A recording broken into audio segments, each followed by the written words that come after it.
Well, good afternoon, everyone. I am T.R. Coverson. I am your host for the podcast Masculinity, Blessing or Curse. I try to make an effort to, as I like to say, speak to from the Moses generation to the Joshua generation, but also put an ear to the generations that come behind us to hear what they say. Today, I have a couple of gentlemen who are Generation Z that will be sharing some thoughts, opinions about some of the things that we'll discuss here. And I'm excited about both of them. Both of them are my, and I guess it would be considered my great nephews. And it's exciting to be able to have them as a part of the show. I'll pause right now and let them introduce themselves. Matthias, since you're the youngest, why don't you start with us? Hello, I'm Matthias Kennedy. I'm 14. I'm going into 10th grade and I play soccer. Okay, awesome, awesome, awesome. Hello, my name is Christopher Kennedy. I go to J.W. Mitchell High School and I'm currently 17 and I do track and cross country. Wow, fascinating. Let me just say this. I am very proud of both of you in what you have done, your accomplishments, and I'm excited about what you will do in the future. And it goes, well, I'll say it goes without saying, but I'll say it anyway, that if there's ever anything I can do to help you with anything, if it's in my power, I'll do it. Okay? Very good. Now, why don't we start right in with a few things that I think were just questions that I wanted to get a feel for from you. Why don't we start here? The word itself, masculinity, what does that word mean to you? Um, okay, either one. Well, when I think of masculinity, I just think of like manliness. Like, I don't really see it as like positive or negative. It's just masculinity. Because the word has kind of been like watered down over time, like throughout the years. So it just like, yeah, that's really kind of how I think of masculinity. Watered down from what to what? From like because how masculinity like used to be from like the 1970s compared to like how it is like now, it's like it doesn't really have the same meaning. And like people like they will claim they're masculine when like they're really not. And like uh yeah. Okay, okay, all right. Um, so Matthias, why don't you jump in here? What does the term masculinity mean to you?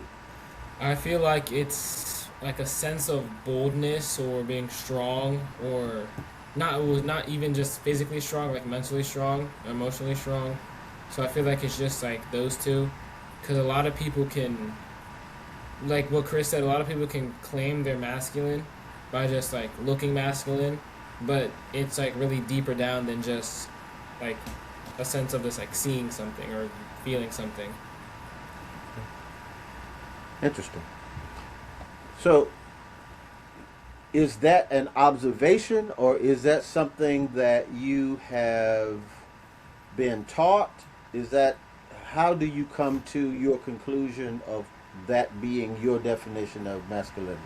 I think it's more of an observation because what I've like been taught like by my parents and everything, it's more like it's kind of the same thing, but it's from observing it you can really get like a sense of like how I got to this is seeing people like they say they're masculine or they say they're manly and they're really not because they're like say they're weak mentally or something, but it could be more like I can observe that more than just like someone telling me like my parents explaining it to me.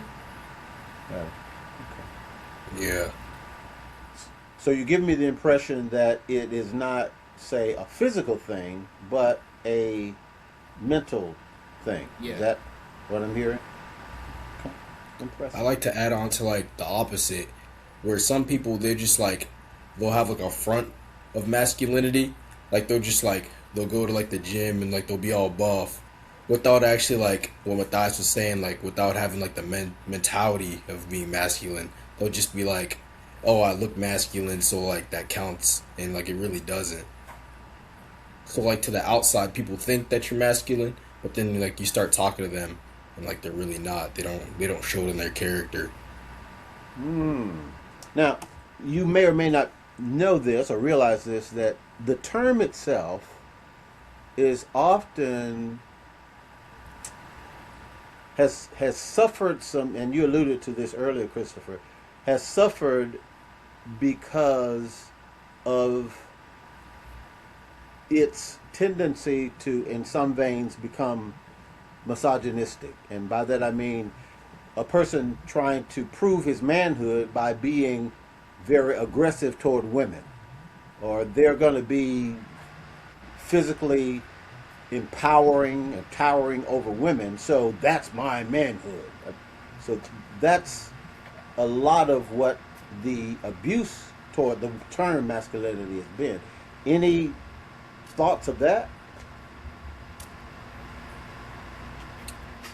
Yeah, I feel like in some instances, like masculinity, it can be seen as like a way to for some men to like cope or like they're compensating for something. So then they'll say they're masculine or like they'll like how I was saying earlier, they'll they'll show that they're masculine, but like it's really like they're hiding from something or like they got like a past. Mm, okay. Yeah, yeah, I'll say Awesome. the same thing. Yeah. Awesome. Now, you guys are teens, in your teens. What is it from your perception, and it might be a far reaching question, do teenage boys now face that maybe your fathers, or your case now, my grandfather, did not face? What are you looking at that are issues, challenges, successes that you deal with that perhaps your fathers never did? Like with masculinity. Well, not necessarily masculinity, anything. I would say technology, well, not from not like a personal standpoint, but I can see like other accounts of it, like cyberbullying per se. Like I was never cyberbullied. I never have been, but I know people who have been, and I've seen stuff online that people have been. So I feel like it's another place you have to be. I would say like cautious of what you're doing online. And like my dad, when he was growing up, he's had like a flip phone, so there was no like talking online. There was no internet and stuff like that for him to go on and have to like know to be cautious on. Yeah, I'd agree. Like there's always two sides to a coin, so people always bring up like all the benefits to technology it brought, but it's also brought us like a lot of like disadvantages, and it's like it's ruined people's lives in some aspects. And I feel like some of my some of my older relatives, they didn't really have to deal with that, and people don't really see the problem with technology. Like yeah, like how Matthias was saying, people get cyberbullied, people get like scammed all the time, like with emails and stuff, and that's really became like a problem. And with AI, especially now, that's a new one. Hmm. So Do you think it is there a challenge with, in Gen Z generations, you trying to fit into the mold of, say, influencers, athletes, et cetera, because social media is such a big part of who you are? Is that an issue? yeah, I feel like sheep culture, like the idea of going like with the herd, is a big problem with Gen Z. Like that's how like it's a Gen Z has like a real trend culture. Like if one person's doing it, then a lot of people will do it because people are afraid of like the non-conformity. So that'll lead a lot of people to do that. So I've seen it like in high schools and social media. That'll be like a big reason for it too. Like if a popular content creator says like try these clothes or don't wear these clothes, then a lot of people they're gonna stop buying those clothes. Huh. Yeah. Matthias, any thoughts? Yeah, I'd say like the exact same thing. It's like our generation has a really strong sense of wanting to do what others do. So it's like like the same saying is like if your friend jumps a bridge, would you jump off a bridge? It's like really that's what's happening. It's like if someone does something online or like a trend, even like really harmful trends, like what was it, eating Tide Pods? That was a trend. Like very stupid for someone to do that, but people would do it because it was a trend online and they wanted to seem cool. But really, it wasn't like they just wanted to hop on the bandwagon. That's what it was, hop on a bandwagon and want to look cool. Yeah. Wow. Now, this one may be real personal, and you can plead the fifth if you choose to. How do you fight against trying to fit in with the crowd? Because if the crowd is going this way, and you know that no, that's not the way I want to go. What do you use as a mental weapon to fight that battle? Probably my reasoning, because I can reason with people very good. So like, say my friends are doing something I didn't want to do. It doesn't have to be like bad. Like say like the simplest thing, like they want to go shopping or something and I don't. I'd probably just reason out with them why I wouldn't, and it could like go to extremes with that. Yeah. Or I'd probably like compromise with them. Like I'd be like, maybe I'll do it another day, not this day. Or I just tell them up front like I don't want to do it. And most of my friends don't understand that. They won't just keep like begging me to do something that I don't want to do. So I don't really have a problem with that. Okay, cool. Now, both of you are good athletes. I've seen your trophies and all of those things. Do you think that allows you the gravity of being able to have your own opinion versus you now have to submit to the crowd because you need to be popular? Does being an athlete have benefits, I guess, is the question. Yeah, I would say because it gives me character from what my coaches are teaching me and what I'm been learning my whole life of playing. So it helps you understand the things that wouldn't help me. It's like applying it to soccer. Like I always think of what this would do if I was playing soccer. So I would think of like how this would affect me on the soccer field, which is one of my main priorities, is like school and soccer. So I was thinking about how that affects me and what's good for me and what's bad for me based on my soccer and my athlete career.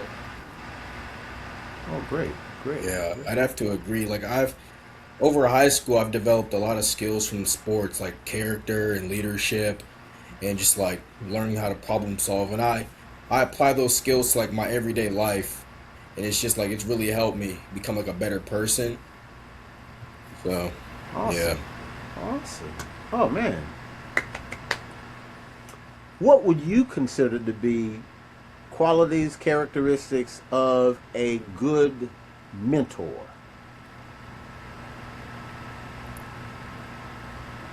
Someone who's smart and wise. Maybe who's good in like I don't know what they work on. So good in their area of skill. Um, Someone who can you can connect to easily, who they can help you easily. Someone who is also has the traits that you're looking for at the same time. So if you want to be a better leader, you don't want to go ask like someone who wasn't a leader, say. Like you would want to go ask if you want to get better at basketball, the captain of the basketball team, not the 12th man on the bench. If you want to get better at something. Okay. Yeah. Okay. I say like, yeah, I agree. Like for a good mentor, you want them to like speak good, but you also want them to be a good listener because you want to give them information. You want them to be able to like give them advice to what you're saying, and not just like them giving you a whole bunch of information and like they're not listening to you. Hmm. Hmm. Good, good, good, good. Now, both of you are in your teens now. If this is not too far reaching a question, what type of man do you aspire to be?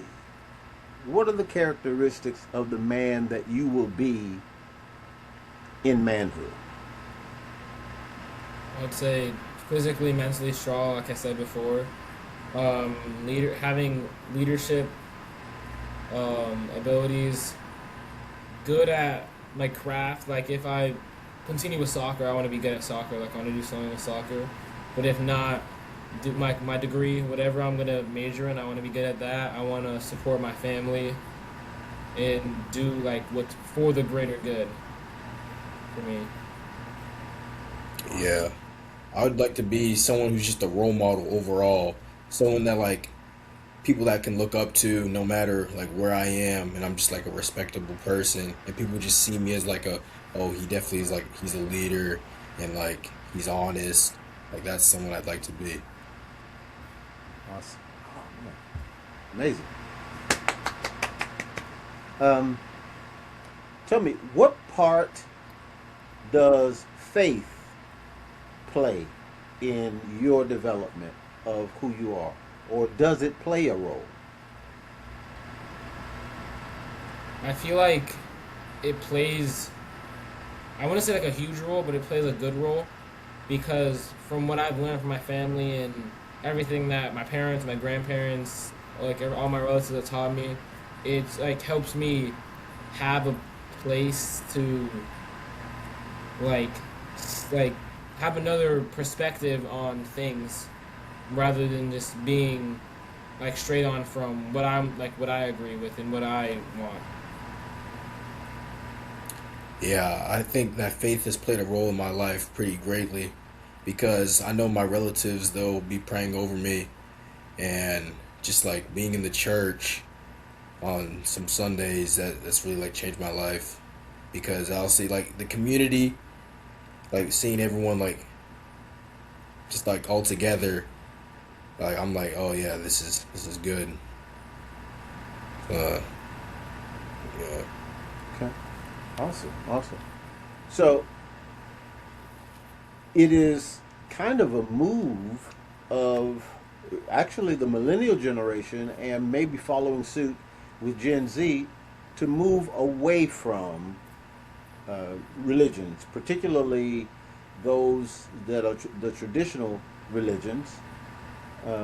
Does that, well, in fact, the whole family package. The family package is typically married, children, we go to church, and we've got this job or business or what have you.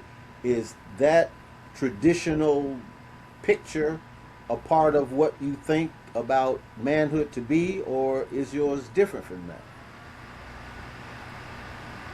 I would say mine's different only for the fact that if I do what I really want to do, which is play soccer, I can see myself not having kids as soon as I want because I'm not going to be around as much or if I'm going to be continuing my career. So I would get married and not like say you get married and you have kids like a couple years after. I would probably have to wait. Well, I don't have to wait, but I would rather wait. So I'm there for my kids when they're growing up rather than being and going about my career and having my wife have to take care of the kids. So I think it's just from that standpoint of when things happen is going to be different if I really do what I want to do. What? Yeah. Um, yeah, it'd probably just be like from a traditional standpoint. I'm not too keen on like having kids. Maybe I might change my mind in the future, but everything else probably will stay the same. Like I'll get married, and I'd like to have a stable job. Okay. If that makes sense. Yeah, your choices.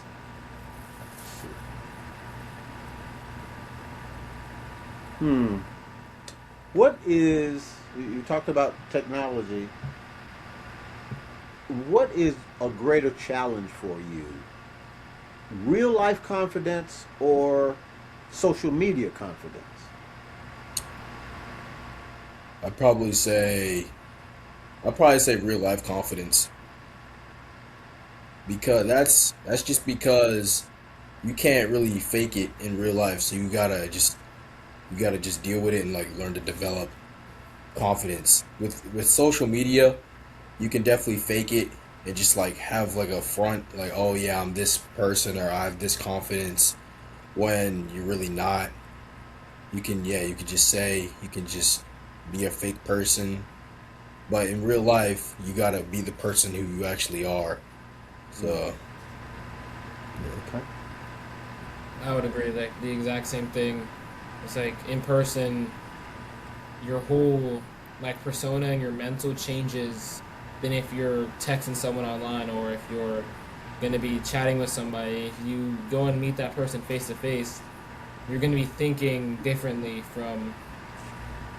I wouldn't know how like the depth of it, but you're gonna be thinking completely different from seeing someone face to face and then talking to them online. It's just like a whole. It's like a completely different mental state.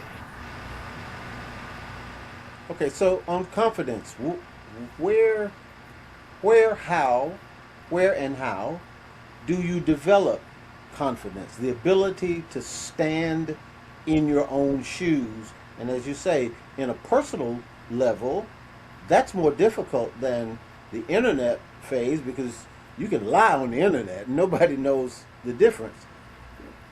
Where and how do you develop that confidence? Because, there are a lot of young men that don't have it, and therefore they get swept away by trolls and any number of different things. How do you develop that? I think honestly, I've developed my confidence like just speaking to my class.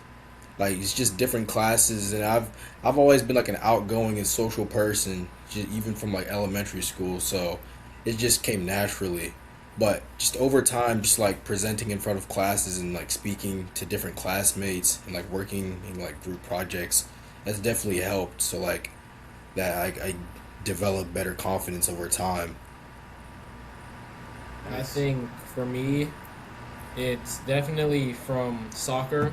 Definitely from soccer, because in soccer, there's a lot of adversity and things you don't agree with in soccer, and I feel like stepping out of my comfort zone in doing, not in soccer, just an example, but like school and like just in life in general, stepping out of my comfort zone and doing things has helped me develop confidence, the confidence that I needed today. Awesome. Okay, so step out of the comfort zone. Often, what happens as you step out of your comfort zone, what usually happens is because you now are doing something that is new, is different. Um, how do you handle the likelihood that in stepping out of your comfort zone initially, there's failure? I mean, you're used to winning, you're used to getting the trophy. But now, because this is your first Christopher Marathon, or now, Matthias, you're playing the team that won the country last year, and this is your first time in that championship game, and you lost. In fact, not only did you lose, Matthias, you missed the last potential goal that could have took you into overtime or something like that. How do you handle the rejection, the failure? How do you do that?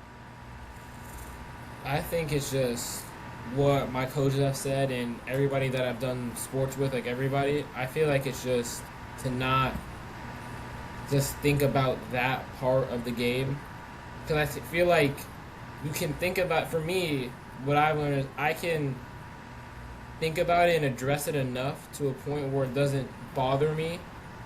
But I have to. I know I have to address it because it's like it wasn't a positive thing that happened.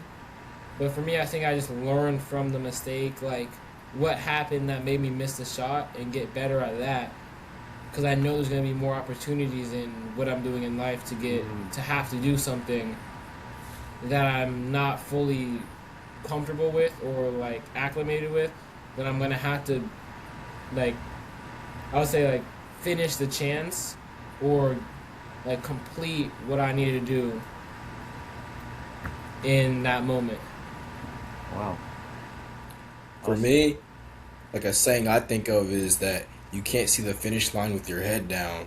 So, in moments like those, we're like, yeah, we didn't win or we were that close. It's just we got another we got another chance. It's just keep going. Like the best thing to do in that is just to keep going.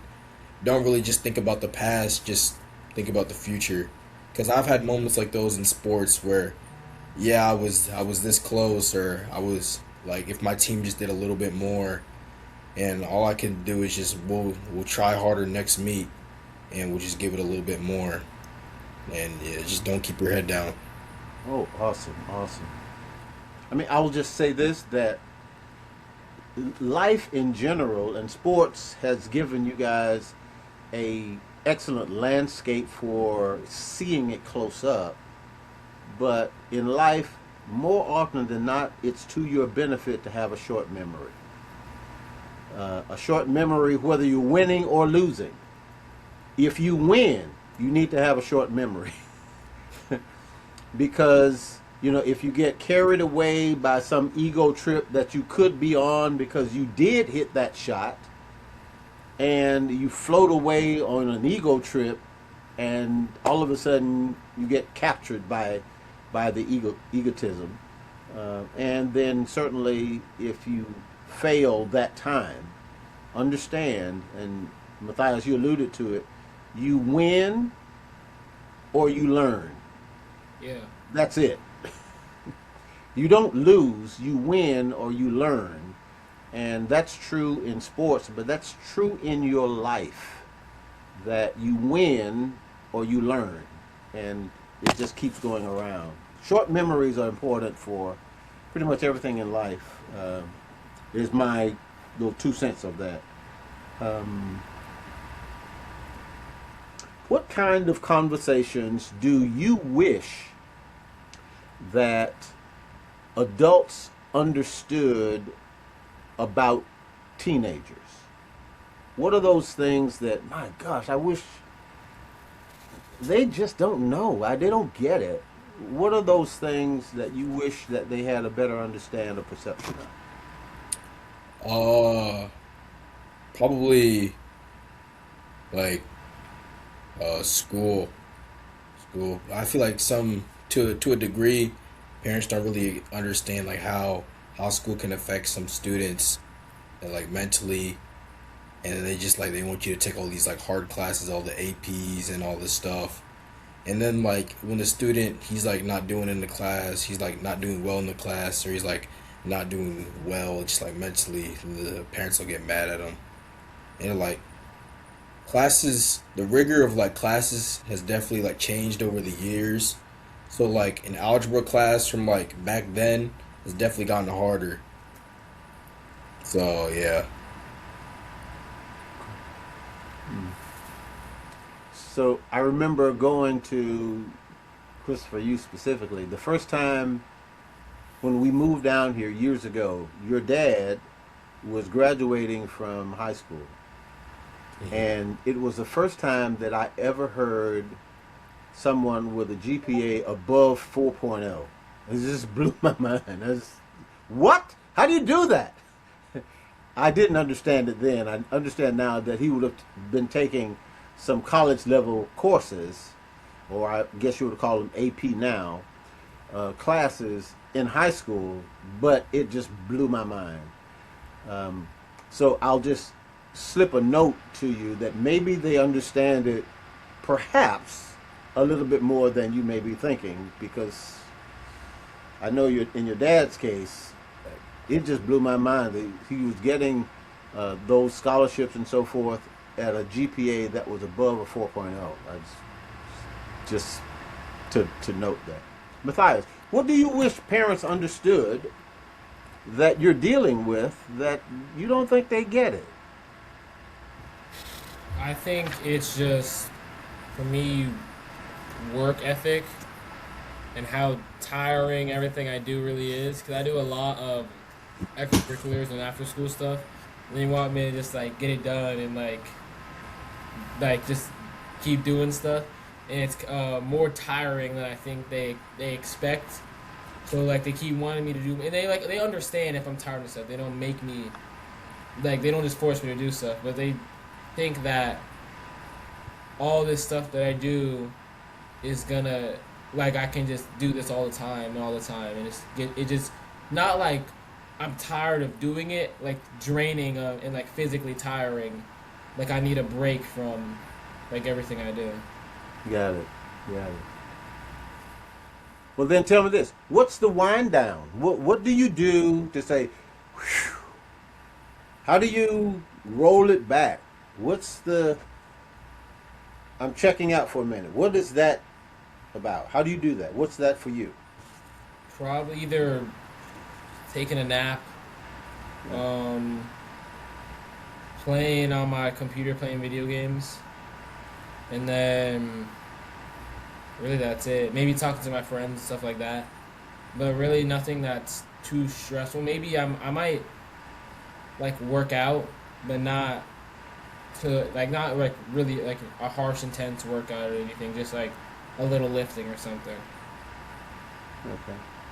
Yeah, wind down for me would probably just be like putting my phone down because even the phone can be stressful and like overstimulating sometimes.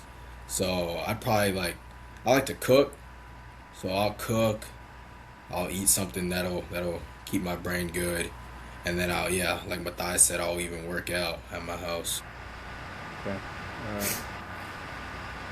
Good. Good. Good. Good. Hey guys, I, we've done a lot. Is there any, as we head to a close, is there any closing summary thoughts that you'd like to share on behalf of Gen Z, on behalf of high school kids everywhere? What would you like to leave us with? Christopher, we'll start with you this time.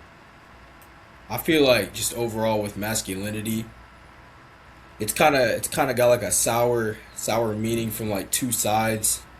It's either like really good to some people or really bad because some people either think like oh yeah like I was saying earlier like you need to do all this, gotta lift all this weight to be masculine, gotta do all this, gotta look this way to be masculine. And some people think like it's toxic. That's like where the term toxic masculinity comes from. And like people who are like present themselves as masculine are just like they're not really good people and like they're just overly aggressive. So I just feel like once we get to like a middle ground with the word masculine and like the term, then like I feel like that'll be good for Gen Z because right now Gen Z's kind of split on it. So Okay. yeah, once there's like a common ground, it'll be good. All right. For me, I think it's speaking to and about Gen Z is to be like just be yourself. Like I know it's repeated a lot and you like see it all the time. It's like you see it in movies, like always the moral of the story. But it's like as I've grown up, I've like I was growing, I was like you know you watch like a show or something and like that's or like you read a book and the moral of the story is like be yourself or something or you see something and you don't really pay attention to it that much. You were just paying attention to what you were watching. But now, like going into high school, I see like that's really an important part of life, like being yourself. Because as I'm going through high school, I realize how much people change to fit in or to be seen as somebody that they're really not. It's not sometimes very very rarely it's good for them or it works out or it's something that's positive in their life, but a lot of times it's just something that they just go downhill from. It's like they want to be with this friend group and it's not the friend group that they should be associating with for their path of life and what they want to do. So it's just like for me, like I'm really set on what I really want to do in my future. Like I really want to play soccer. So I don't want to be mean, but I wouldn't want to say I don't associate with people that don't have a drive in their life. Like if someone is they can't see what they want to do in the future, like they're just like they're like, I just want to get through high school and then whatever, and then go do whatever. Like I wouldn't want to associate with someone like that because it's not the mental that I want to take on. So for me, it's just be yourself and surround yourself with people that have the same mindset. It doesn't have to be the same exact goal, but the same way of getting to the goal that you're getting. Wow. Listen, I was proud already, but all the more that we've now had this conversation, impressed with just who you are right now at this stage in your life. That is commendable. I obviously know both of your parents. They're nieces and nephews of mine, but it's phenomenal that you'd have these kinds of things, and I would commend you. I'll share this with you. A good friend of mine who we share a lot of thoughts on this because he has studied masculinity and so forth.